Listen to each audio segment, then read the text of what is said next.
वरना जनाजे बड़े बड़ों के देखे हमने बड़े बड़ों को मरते देख लिया। अल्लाह की कुदरत है, जिस उम्र में चाहे मौत दे दे, वो चाहे तो माँ के पेट से मुर्दा पैदा कर दे, वो चाहे तो 3 साल की उम्र में मौत दे दे, वो चाहे तो 6 साल की उम्र में मौत दे दे, वो चाहे तो 12 साल की उम्र में मौत दे दे, वो चाहे तो 20 साल की उम्र में मौत दे दे, वो चाहे तो 25 साल की उम्र में मौत दे दे, अगर वो चाहे तो 40 साल की उम्र में मौत दे दे। अगर 60 साल की उम्र में भी तुम्हें मौत नहीं आई है तो इसका मतलब ये नहीं है कि तुमने आबे हयात पी लिया है।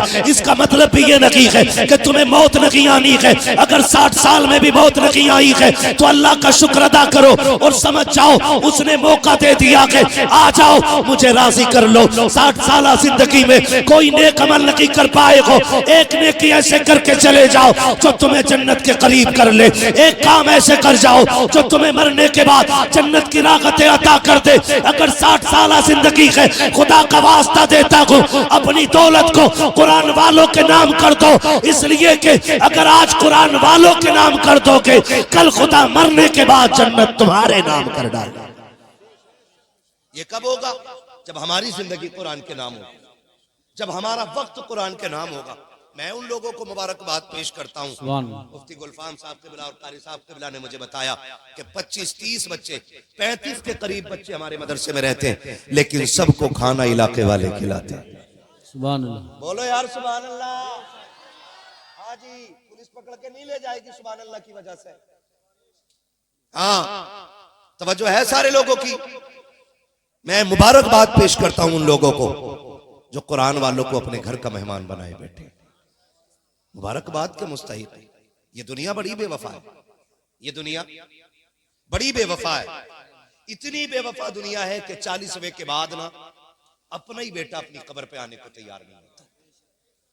अपना ही बेटा अपनी कब्र पे आने को तैयार नहीं। 40वां कर लिया है तो बस फ्री है। कभी बरसी आई ना, फोन करके कह देगा चलो मैं अभी मुंबई में हूं, जरा अब्बा के नाम की एक फाता करा देना। 3 अगरबत्ती भेज देगा, 5 फूल भेज देगा, हो गई बरसी। क्या सवाब की जरूरत सिर्फ साल भर के बाद पड़ती है?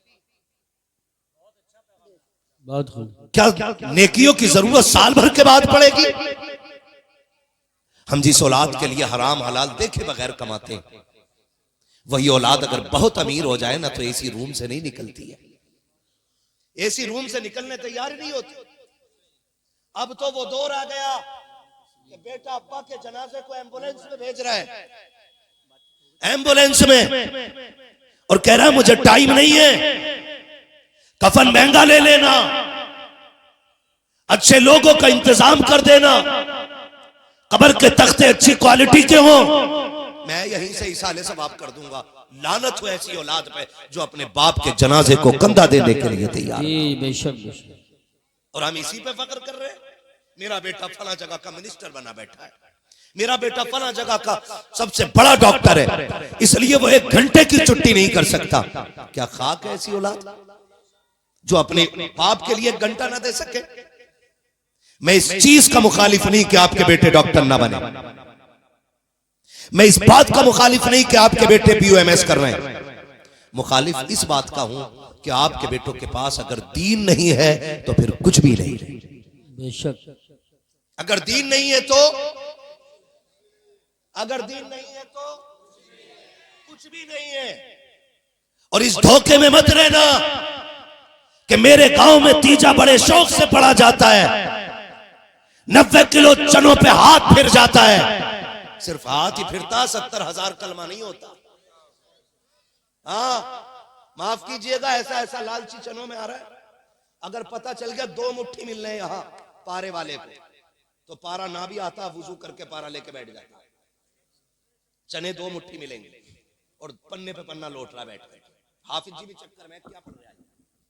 हाफिज जी कान लगाओ ना, गुन गुन गुन गुन शुरू कर देता है। नहीं देखा, फटाफट फटाफट फटाफट, और ऐसे करके जब चने बटने की बारी आई, नहीं, ये हमारी दुनिया है। 90 किलो चने खत्म हो गए, कलमा 70,000 नहीं हुआ। क्यों? जो कलमा पढ़ रहे ना बैठ के, वो भी चना उहर रहा, उहर थोड़ी रहा, उहर रहा, और उहरते उहरते कह रहा गेहूं कट गए। आलू कितने पैकेट निकले, गन्ना कितना हो गया। खुदा के वास्ते इन धोखेबाजों पे भरोसा ना करना, इस बेवफा कौम पे भरोसा ना करना। अगर अल्लाह ने औलाद दी है, एक बेटा कुरान के नाम कर जाओ। दारुल उलूम इमाम अहमद रजा को एक बेटा दे करके अपने बेटे को सामने बैठा के इतना कह देना, बेटे जब बेटे पैदा होते हैं बाप खुशियां इसलिए मनाता है कि बुढ़ापे का सहारा आ गया है, बेटा पैदा होता है इसलिए बाप खुश होता है कि कमजोरी का आसरा बन के आया है। ए मेरे लाल, जब तू पैदा हुआ था मैंने भी खुशियां मनाई थी और आज भी खुशी है कि रब ने मुझे बेटा दे दिया है। लेकिन मेरे बेटे, मैं तुझसे इतना कहना चाहता हूँ, जा तू दारुल उलूम इमाम अहमद रजा की गोद में जाके बैठ जा। रह गई कमाई की बात तो तेरे हिस्से की मजदूरी मैं करके लाऊंगा, मेरे हिस्से की जन्नत तू कमा के लेके आएगा। सुभान अल्लाह, सुभान अल्लाह। नारे तकबीर, नारे रिसालत, नारे गौसियत, मसलके आला हजरत हुजूर अहसन मियां साहिब क़िबला, उलमाए अहले सुन्नत। ये कह के बच्चे कुरान के नाम करो कि तुम्हारे हिस्से की मजदूरी हम करेंगे, हमारे हिस्से का कुरान तू लेके आ, हमारे हिस्से की जन्नत तू लेके आ। ये जो बैठे ना साथ, ये खाली पगड़ी लेके नहीं जाएंगे, ये हाथ में जन्नत का टिकट लेके जाएंगे। ये याद रखिएगा, ये हाथ में जन्नत का टिकट लेके जाएंगे, जन्नत का टिकट। जब पता चला ना, कारी साहब ने बताया, हमारी चाची, हमारी अम्मी, इन सब ने अपना सोना इस मदरसे के लिए बेच दिया था। मैं सलाम करता हूं उन माओं को जिन्होंने जेवर को बेच के बता दिया, सोना कितना भी महंगा हो जाए हमारे कुरान से बड़ा नहीं हो सकता है। आज एक अंगूठी के लिए चोर उंगली काट ले जाते,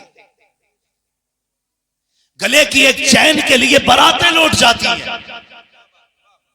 दामाद जो कुत्ते टाइप के हो गए, अगर उन्हें सोने की अंगूठी ना दो ना, कह रहा बारात लेके जा रहा हूं, मुझे पहनाई क्यों नहीं।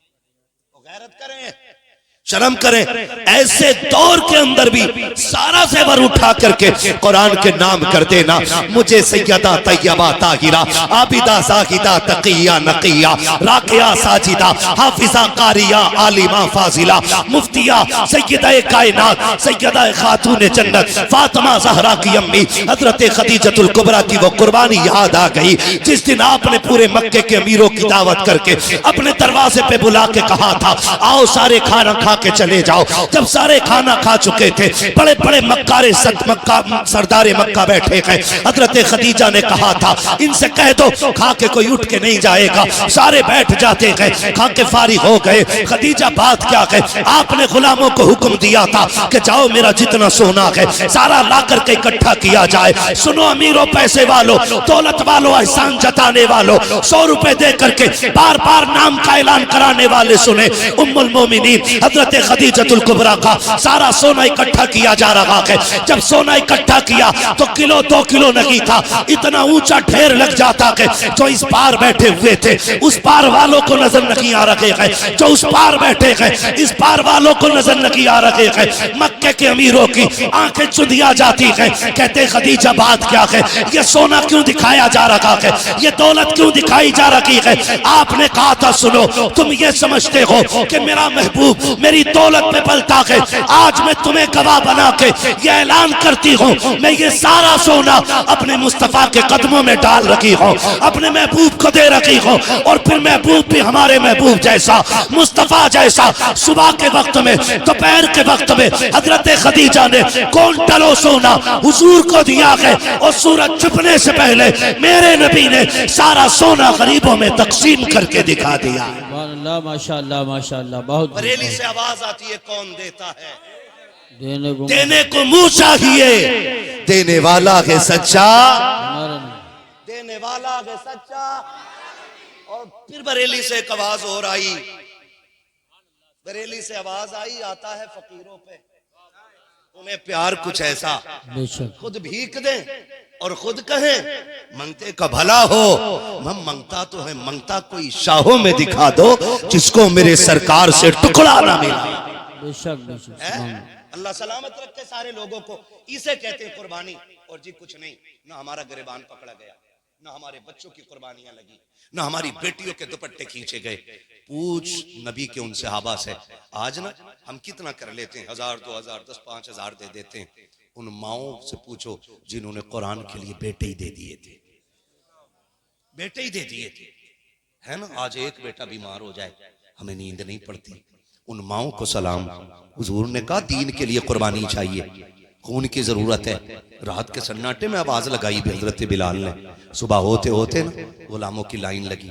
जानते हो जब लाइन लगी ना, जवानों की एक कोने में एक खातून खड़ी है, चादर डाले, गोद में कुछ छुपाए हैं और चादर डाले खड़ी। अल्लाह सलामत रखे, अल्लाह करे ये बातें दिल में उतर जाएं और हम हुजूर से कहें आका हम भी दीन का कुछ काम करके आए हैं। इतना काम कर जाइए। खातून चादर में कुछ छुपाए खड़ी। मेरे नबी ने कहा बिलाल जाके पता तो करो, मैंने मर्दों को बुलाया था, खातून क्यों आई है? मैंने मर्दों को बुलाया था, खातून क्यों आके खड़ी हो गई? हजरत बिलाल गए, आका का पैगाम दिया। हुजूर पूछ रहे बुलाया मर्दों को था, औरत क्यों आई है?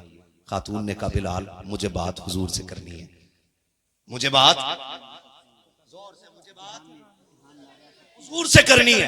भेजे हुजूर को, मुझे हुजूर से बात करनी है। हजरत बिलाल आए, सरकार खातून कह रही है मुझे आका से बात करनी है। मेरे नबी ने ये नहीं कहा मैं इतने बड़े लश्कर का मालिक हूं, है मैं इतनी बड़ी शान और शौकत रखता हूं कि मैं चल के आऊं। जैसी पता चला ना, जैसी पता चला हुजूर खुद चले, सुने जरा, और खातून के पास पहुंचे। आका ने फरमाया खातून तुम कैसे आ गए? कहा महबूब आपका बिलाल ना ऐलान कर रहा था, दीन ने खून मांगा है। हुजूर शोहर भी दे चुकी दीन के लिए, बाप भी चला गया दीन के लिए, जवान भाई था वो भी शहीद हो गया। आका जब बिलाल की आवाज लगी ना, कुछ नहीं था, मेरी चीख निकल गई। काश आज मेरे पास भी जवान बेटा होता, मैं हुजूर के दीन पे लगा देती। मेरे पास भाई होता, आका मैं दे देती, सब तो दे चुकी हूं। हुजूर जब मैं रोई ना तो मेरा ये 6 माह का बच्चा बिस्तर पे रो दिया। गोया ये कह रहा था अम्मी किसी के 18 साल के जा रहे हैं, तू उदास क्यों हो रही है? अपने 6 माह के लाल को लेके क्यों नहीं चल देती है? सरकार में ये 6 माह का लेके आ गई। हुजूर ये 6 महीने का बेटा है। आका मैं चाहती हूँ कयामत में शहीद की मां कहलाऊं। मेरे नबी ने बच्चे पे निगाह डाली है, नबुव्वत वाली आंखों में आंसू आ जाते हैं। मुस्तफा फरमाते हैं बेटी बता तो सही, ये तेरा बच्चा 6 माह का है, न ये जख्मी की पट्टी कर सकता है, न ये प्यासों को पानी पिला सकता है, न ये किसी शहीद को उठा सकता है। बता तो सही तेरा बेटा किस काम आएगा? खातून ने हिचकी भर के रो के कहा था महबूब अगर बेटे की जगह मैं बता दूं तो क्या मेरे बेटे को जगह मिल जाएगी? आका करीम ने कहा था तुझे क्या लगता है तेरा बेटा किस जगह काम आएगा? जब इतनी बात आका ने कही है, खातून कहती है या रसूल अल्लाह जंगों में तलवारें चलती हैं। हाँ चलती तो है। कहा किस चीज पे रोका जाता है? कहा ढालों पे रोका जाता है। सरकार ऐसा भी तो होता है कि जब ढालें टकराती हैं तलवारों से तो ढालें कट जाया करती हैं। आका ये भी तो होता है कि कभी कभी ढालें कम पड़ जाती हैं, तलवारें ज्यादा हो जाती हैं। कहा हाँ ऐसा भी होता है। अब उस खातून ने अपने बेटे को आका की तरफ बढ़ा के कहा था मेरे मुस्तफा मेरे बच्चे को ले जाइए। कहा क्या काम आएगा? कहा हो सकता है सरकार मैदान जंग में तलवारें चल रही हो, ढालें कट रही हो, और जब ढालों की कमी पड़ जाए और कोई तीर मेरे मुस्तफा आपकी तरफ आता हो, मेरे मुस्तफा मैं ये चाहती हूँ कि जो तीर आपकी तरफ आता हो और रोकने के लिए कोई ढाल ना बची हो, मेरे सरकार मेरे बेटे को उस तीर के आगे कर दिया जाए, तलवार के आगे कर दिया जाए, ताकि जो तीर आप तक आए वो मेरे बेटे के सीने में आके रुक जाए, मेरे बेटे के जिस्म पे रुक जाए। आका कहते हैं बेटी ये कितना बर्दाश्त करेगा, ये तो मर जाएगा पहले तीर में। माँ ने कहा था सरकार शहीद होने दो, इसलिए कि इसके जैसे तो हजारों आ सकते हैं लेकिन तेरे जैसा अब कयामत तक कोई नहीं आ सकता। नारे तकबीर, नारे रिसालत, नारे हैदरी, नारे गौसियत, मशरक़े आला हजरत हुजूर अहसन मियाँ साहिब क़िबला, मुफ्ती हम्माद रज़ा साहिब क़िबला, उलमाए अहले सुन्नत। करूं तेरे नाम पे जां फिदा, न बस एक जहां तो जहां फिदा, तो जहां से भी नहीं जी भरा, करूं क्या करोड़ों करोड़ों जहां नहीं। ओ भाई उन्होंने बेटे दे दिए, उन्होंने कुर्बानी के लिए बेटे दिए, हम कुरान पढ़ने के लिए बेटे दे दें जी वाह वाह वाह वाह, हम पढ़ने के लिए बेटे दे दें, ये बड़ी बात होती है। हम बच्चों को कुरान पढ़ा लेंगे। ये आज आपको लग रहा होगा, आज ना कोई होता मसला, बात चलती है ना, कहना साहब हाफिज जी बनेगा, क्या करेगा, 3000 कमाएगा। हमारे हम सबके उस्ताद गिरामी शेखुल हदीस शारे बुखारी हजरत अल्लामा मौलाना मुफ्ती आकिल रजा मिसबाही साहिब क़िबला, प्रिंसिपल दारुल उलूम मंजर इस्लाम जामिया मंजर इस्लाम के प्रिंसिपल बरेली शरीफ की हजरत की सरपरस्ती में वहां दीन की खिदमत अंजाम दे रहे हैं। वो कहते हैं सुनो, इनकी तनख्वाहें कम हो सकती हैं लेकिन इनकी इज्जत को कोई नहीं लग सकता है। बेशक इनकी तनख्वाहें कम हो सकती हैं लेकिन इनकी इज्जत को कोई नहीं लग सकता है। अल्लाह ने वो इज्जत इनको दी है कि किसी दुनिया के पद वाले को वो इज्जत नहीं जो अल्लाह ने कुरान वाले को इज्जत अता फरमाई। बेशक बेशक सुभान अल्लाह। दुनिया में भी बड़ा मकाम है, कितना बड़ा का मकाम है। मुफ्ती साहब मुसल्ले पे हों, हाफिज साहब मुसल्ले पे हों, सगा बाप पीछे खड़ा होकर कहते पीछे मुफ्ती गुलफाम के, पीछे हाफिज इमरान के, है पूछो नमाज हो जाएगी? नहीं होगी। क्यों? कि ये के पीछे इस इमाम के। बेशक हाँ, बाप को भी ये कहना पड़ रहा है पीछे इस इमाम के, तब जाके नमाज होती है। कौन इनकी इज्जत का बड़ा मुकाबला कर लेगा? हमने क्या समझा, माफ कीजिएगा थोड़ा कड़वा कहने लगा हूं कुछ बातें मैं आपसे। ये सिर्फ हम है जो हमने कदर नहीं की, हम है जो हमने कदर नहीं की। हमने इतनी बेइज्जती की कुरान वालों की कि जब तक कोई मर नहीं जाता उस वक्त तक कुरान वालों की दावत भी नहीं करते।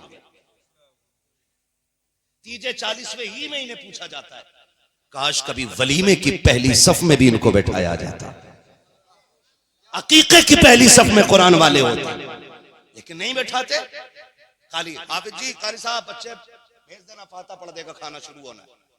वो खा के वो फाता पढ़ के आ गया, उससे किसी ने ये भी नहीं कहा बेटे तू खा ले, उससे कहा ही नहीं तू खा ले। और फिर कह रहा हो फसल मारी गई, बेटाइम बारिश हो गई, अल्लाह को नाराज करके है ठिकाना कहीं? बोलो, अल्लाह को नाराज करके है ठिकाना? वो देने पे आए तो छप्पर फाड़ के देता है और जब लेने पे आए तो चमड़ी उधेड़ लेता है। ऐसा पावर वाला है वो। हमने उसे ही नाराज कर दिया। उनकी दावत उस वक्त तक नहीं होती जब तक कोई मर ना जाए। 40 बना हो तो भाई कभी इन्हें पहले बुलाया करें, पहले। और इनकी अजमत हमने जानी नहीं। वो समझ गए होंगे जो इन कुरान वालों खाना खिलाते। उनसे पूछो कि जब से इनके कदम आए हैं घर में रब का करम कितना होने लगा है। उनसे पूछो जब से इन्हें खाना खिला रहे हैं अल्लाह ने कितनी बरकतें उनको अता कर दी हैं। हाँ, दुनिया तावीज लेती है, डोरी पड़वाती है, लो एक वजीफा मैं दे रहा हूं। अगर घर में बरकत ना हो ना, कुरान वालों को खाना खिला दिया करो, अल्लाह 7 नस्लों के रिज़्क़ का इंतजाम फरमा दे। सुभान अल्लाह, माशाअल्लाह। 7 पुश्तों तक खाना खत्म नहीं होगा, मगर कब? जब इज्जत से खिलाया जाए। खिला भी रहा है ना तो कुछ तो बड़ा मुंह टेढ़ा करके कभी कभी खिला देते हैं। हाफिज जी के आगे का बचा नांद में डाल दो, और कभी इनके आगे का उठा के अपने बच्चों को खिलाया करो। इनके आगे का उठा के आंडी में डाल दिया करो और इन्हें खाना इस इज्जत से खिलाया करो जो तेरे घर का सबसे कीमती बर्तन है ना, उसमें इन्हें खाना दे, डिस्पोजल में नहीं, आम प्लेट में नहीं, जो तेरे घर की सबसे कीमती प्लेट में हो उसमें ला के खाना खिला। और कह सुन, आज चम्मच से नहीं खाना है, आज तुझे चम्मच से नहीं खाना है, डिस्पोजल में पानी नहीं पीना है, अपनी मुबारक उंगलियां हमारे बर्तन में डाल दे। सुना है इन हाथों में कुरान लिए फिरता है, 24 घंटे तेरी उंगलियां कुरान से लगी रहती है। हाथ डाल के दिखा दे, खुदा की कसम खा के कहता हूं, हाथ इसका आएगा और हाथ के साथ करम मदीने वाले का आ जाए। माशाअल्लाह माशाअल्लाह। खिलाया करो इनको इस इज्जत के साथ, खिलाया करो, फिर अल्लाह देगा तुम्हें। और फिर पता चलेगा कितनी खिदमत कर गए, कितनी खिदमत कर गए। कब्रिस्तान जाते हैं ना सारे लोग, हम लोग सारे ही जाते हैं, और जुमे के दिन जरूर जाना चाहिए। जाते भाई जुमे के दिन, है ना? कोई बिजनेस कोई काम हमें रोके ना, जरूर जाएं, जरूर जाएं, क्योंकि उसी कब्रिस्तान में हमारे दादा लेटे, उसी कब्रिस्तान में हमारे परदादा लेटे, उसी कब्रिस्तान में कितनों के बाप लेटे, कितनों की माएं लेटी हैं, कितनों के भाई लेटे। उन्हें तुम्हारा इंतजार रहता है, काश एक बार आके मुंह दिखा के चला जा।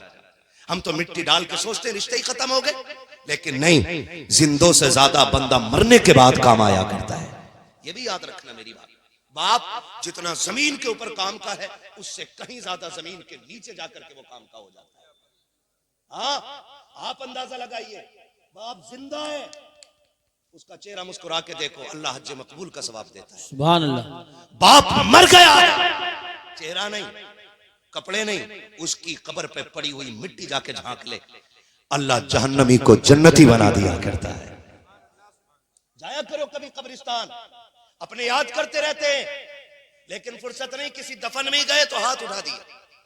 जुमे जुमे को जाया करो, वो जाने वालों से पूछते हैं कि मेरा बेटा क्यों नहीं आया, तू जाके कह दे कि मेरी मुझे याद आई है, उससे जाके कह मैंने बुलाया है, लेकिन वो अलग दुनिया है, ये अलग दुनिया है, हम जाने वाले नहीं सुन पाते। कितनी कब्रों को आज भी अपने वारिसों का इंतजार है, लेकिन कब्रों में जाने तैयार नहीं, कब्रों पे जाने तैयार नहीं, उन्हें देखने तैयार नहीं, उनके लिए हाथ उठाने तैयार नहीं। ऐसे बेटे बना लो कि अगर ये कब्रिस्तान ना भी जाएं, अगर ये मुंबई में बैठ के अपने काम में लगे हो ना, तो सीधी जन्नत की खिड़की की ठंडी हवाएं तुम्हारी कब्रों में आना शुरू हो जाए। सुभान अल्लाह। मैं यहां बोल रहा हूं, मेरे बाप घर पे बैठे, जितनी नेकी मुझे मिलेगी उतनी नेकी मेरे बाप को, और जितनी सबको मिल रही है उतनी मुझे मिल रही है, और जितनी सबको मिल रही है उतनी मेरे बाप को मिल रही है, और जितनी उनको मिल रही है उतनी जाके उनके बाप को कब्रिस्तान में मिल रही है। बेशक ये नेकियों के जराए होते हैं, हमने किया ही नहीं, माफ कीजिएगा, हमने ना, बस हमने कुरान वालों की तौहीन सबसे ज्यादा की, सबसे ज्यादा तौहीन, मैयत की सफ में सबसे आगे, तीजे के खाने में सबसे आगे, 40वें के खाने में सबसे आगे, और सबसे पीछे वलीमे में, सबसे पीछे अकीके में, सबसे पीछे इज्जत की दावतों में कहीं दिखाई नहीं देते। पहली बात तो दावत होती नहीं, और कर भी दे तो बुलाना भूल जाते, बुलाना भूल जाते। ओ हाफिज जी याद नहीं रहा था यार, बच्चे भेज दो 4 बजे तक। अब मुफ्ती साहब को गुस्सा आया, कहा कि तुमने दावत क्यों की जब टाइम पे खिलाया नहीं? तो कहा आ जाते, हमने दावत तो कर ही दी थी, आ जाते, आके खा जाते, दावत तो हम कर ही चुके थे। भाई ये कुरान वाले हैं, याद रखो, ये जलील नहीं, अल्लाह ने इन्हें बड़ा इज्जतदार बनाया है। ये कभी खुददारी का सौदा नहीं करते, ये फाके मर सकते हैं, लेकिन बिन बुलाए किसी के दस्तरखान पे जाने को तैयार बेशक नहीं होंगे। बुलाता ही नहीं, वो बुला भी ले, चले भी जाएं। कह रहा लड़का कहता अब्बा मदरसे के बच्चे आ गए, वो कह रहा है जिसे इस्तिंजा करने का तरीका नहीं, उसके जुमले मदरसे के बच्चे आ गए, इन्हें बच्चों को कहां बैठा के खिलाएं ना, कभी इस बदतमीजी से बात ना करो, बड़े अदब से इनका नाम लिया करो।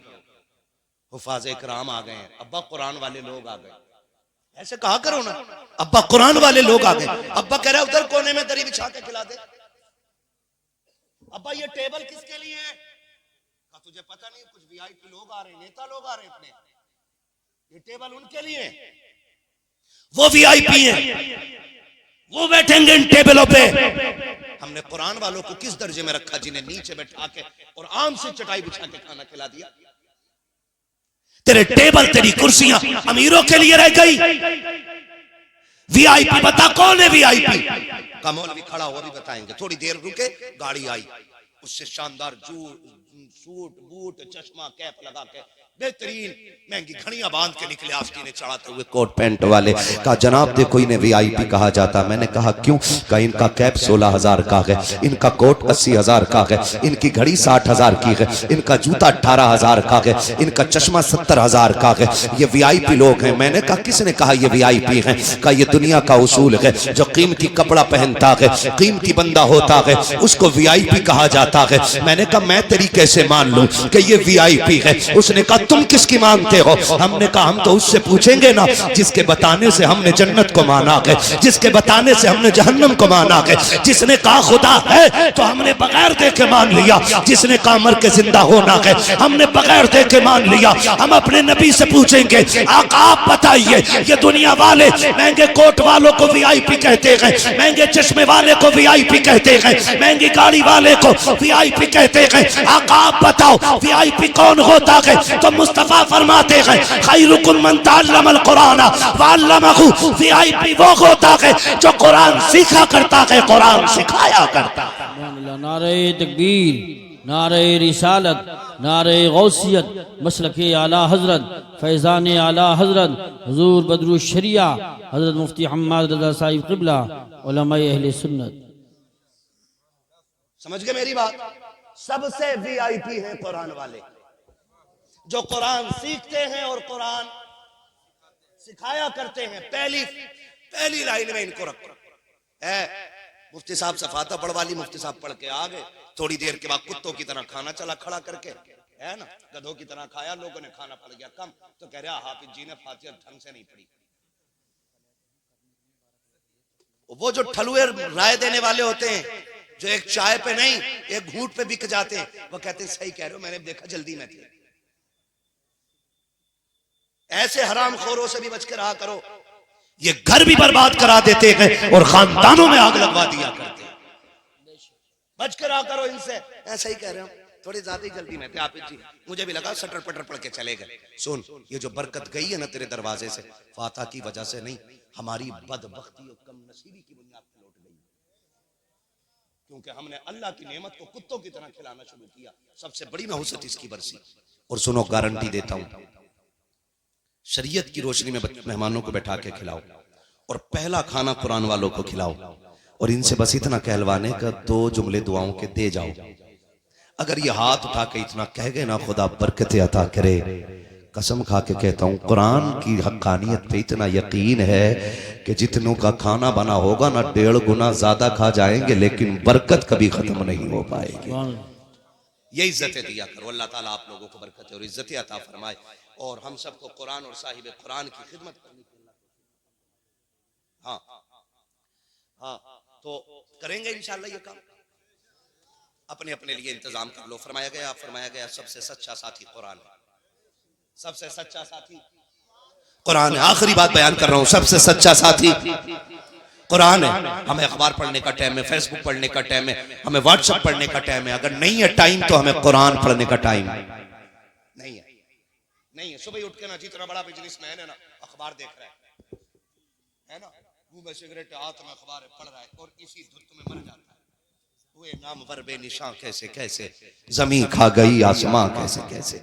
बड़े बड़े जमींदार कब्रों में लेटे हुए, है ना।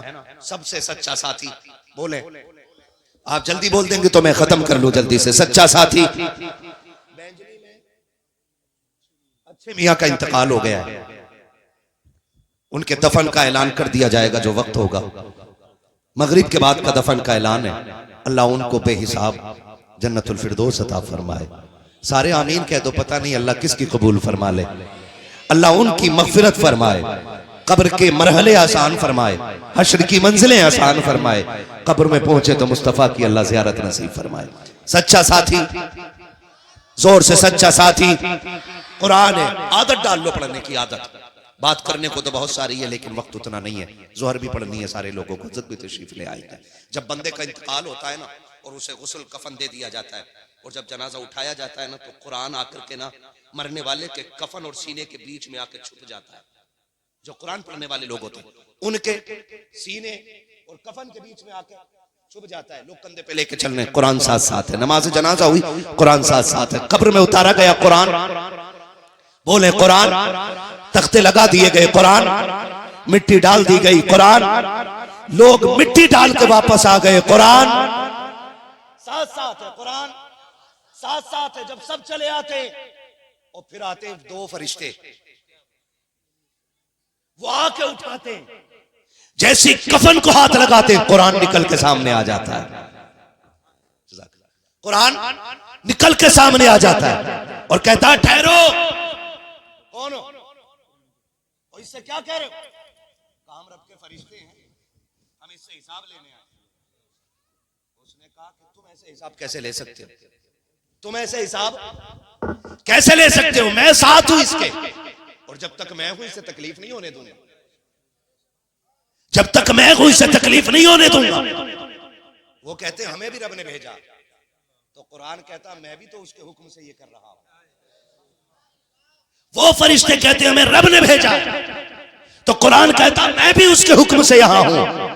उसका वादा नहीं है कि जो कुरान का साथी बनेगा, कुरान कब्र में उसका साथी बन जाएगा। अल्लाह माशाअल्लाह। तो कुरान कहता मैं हिसाब, कुरान कहता है मैं हिसाब नहीं लेने दूंगा। वो कहते हैं मैं लूंगा। हदीस में है कि कुरान लड़ जाता है। वो कहता अच्छा ठहरो, मैं रब से मिलके आता हूं।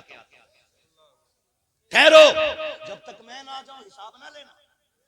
हदीस में है कुरान रब की बारगाह में जाके अर्ज करता है, मालिक बता तो सकी क्या मैं तेरी किताब नहीं हूँ, क्या मैं तेरा प्यारा नहीं हूँ, क्या तेरा वादा नहीं है कि जो मुझसे प्यार करेगा तो उससे प्यार करेगा। रब फरमाता हाँ मेरा वादा है। तो सुन मेरे मालिक, आज मुझे सीने से लगाने वाला कब्र में आ गया है, तेरे दो फरिश्ते आके परेशान कर रखे हैं, मालिक उन्हें वापस बुला ले, उसका जामीन मैं हूँ। ये इजाजत लेके कुरान जब वापस आता है, कब्र में कोई फरिश्ता नहीं होता है, आके फिर मरने वाले को कुरान उठाता है और उठा के कहता है बता वो फरिश्ते कहाँ है। कहा कौन से फरिश्ते? कहा जिन्हें मैं यहाँ छोड़ के गया था। कहा मैंने उन्हें नहीं देखा। कि उन्होंने तुझे जगाया तो नहीं? कहा मुझे किसी ने नहीं जगाया। परेशान तो नहीं किया? कहा मुझे किसी ने परेशान नहीं किया। जब इतनी बात वो कहता है, कुरान कहता है ठहर, इतने में 1000 फरिश्ते जन्नत से आते हैं, साथ जन्नत का बिछोना लाते हैं, जन्नत का गद्दा लाते हैं, जन्नत का तकिया लाते हैं, जन्नत की कंदील लगा देते हैं,